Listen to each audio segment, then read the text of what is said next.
aconteceu uma coisa muito curiosa.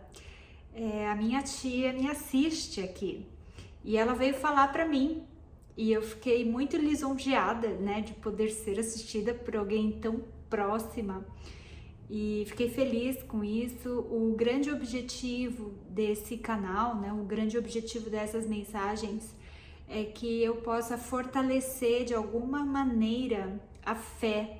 Então, quando a gente escuta um testemunho, quando a gente escuta uma história, né, quando a gente explora uma história na Bíblia, é para que essa fé ela cresça, porque a gente tem que guardá-la, a gente tem que cultivá-la, né? A gente tem que fortalecê-la, porque se a gente deixar naturalmente, isso não acontece. Então é algo que realmente a gente tem que proteger e ir ali dia após dia fazendo das nossas atitudes, das nossas ações algo bom, né? E que possamos atravessar aí essa jornada da melhor maneira possível.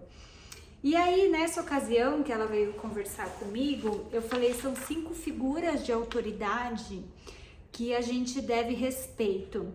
Então, por mais que eu possa te ensinar algo, né? Por mais que eu possa trazer uma perspectiva diferente para a sua vida, eu não sou maior que você, porque eu vim depois. E figuras de autoridade na Bíblia, né? Elas merecem o nosso respeito. Então, eu vou explorar isso com você. Quais são essas 5 figuras, né? A primeira, em absoluto, é Deus. Amar a Deus sobre todas as coisas. Então, quando a gente fala, né, do temor, do respeito a Deus, é justamente essa figura de autoridade que a gente reconhece a nossa dependência, né? Eu costumo dizer que nem a nossa vida é nossa, porque a gente não tem o controle da nossa vida. Eu participei de uma corrida de rua recentemente e teve um atleta que morreu. Então, foi um infarto fulminante. Então a gente não tem o controle de absolutamente nada. Você vê uma pessoa dentro do peso, uma pessoa saudável, praticante de atividade física, e eu trago isso porque muitas vezes a gente tem tantos planos, a gente quer tanta coisa e a gente esquece, né, que a nossa dependência é diária, constante. Então, Deus acima de tudo. Então essa é a principal autoridade. Em segundo lugar, vem os pais. Então, os pais como honra e respeito. Ah, Tamara, mas eu não concordo, eu acho que fazem errado e tudo mais. Olha, é honra e respeito. Não é amor absoluto, não é concordância cega, né? É honra e respeito. Eles vieram antes de vocês, foi através deles que a tua vida foi gerada. Então, se você achar, né, que tem um estilo de vida diferente, isso pode ser conversado ou isso pode ser respeitosamente exposto, né? Mas eles são sim, isso está em Êxodo 20, capítulo 17. Outra autoridade que a gente deve ser subordinado, autoridades civis. E eu tô falando aqui de governantes, juízes e autoridades públicas. Por quê? Isso está em Romanos 13, versículo 1. Não há autoridade que não procede de Deus. Então, tudo está no controle do céu. Esse governo que a gente vive foi, né, outorgado pelo céu. Você está num avião. Quem que é a autoridade ali dentro? O piloto, o copiloto, a aeromoça. Então, existem figuras que a gente, não é que deve obediência, mas que sabem conduzir um momento ali de estresse, né? Que sabem conduzir uma rota de evacuação, um conhecimento que a gente não tem. Então, a gente deve sim respeito a esse tipo de autoridade, tá? Inclusive, desacato é crime. Então, a pessoa pode ir presa por desacato. Então, não é só uma lei bíblica, é uma lei civil também. E essa questão do governo, ela é muito questionada, né? Mas eu acredito que tudo esteja no controle do céu realmente e que nada acontece por acaso. Então, tudo que a gente vive e tem de aprendizado vem realmente por uma razão.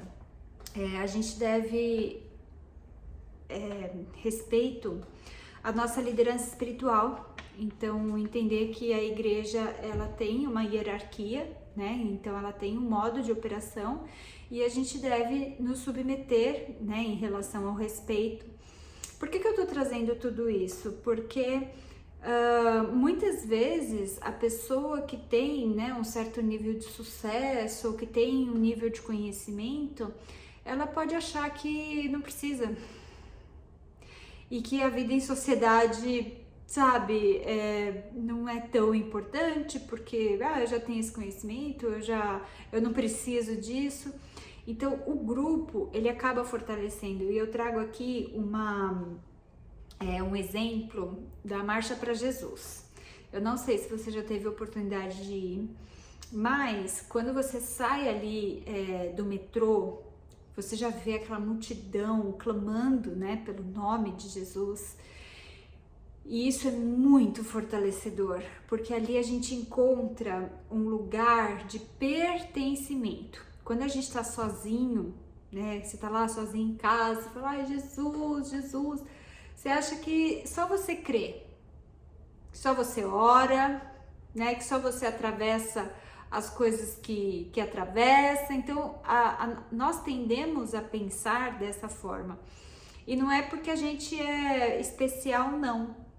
Elias já pensou isso. Então, se a gente for procurar lá no Antigo Testamento, ele achou que ele estivesse sozinho. E Deus foi lá e falou assim, não, eu separei alguns outros bons profetas, você que se isolou aí, né? Então, eu trago esse exemplo quando a gente fala, né, de respeito às autoridades de liderança espiritual, porque às vezes a pessoa não quer se submeter.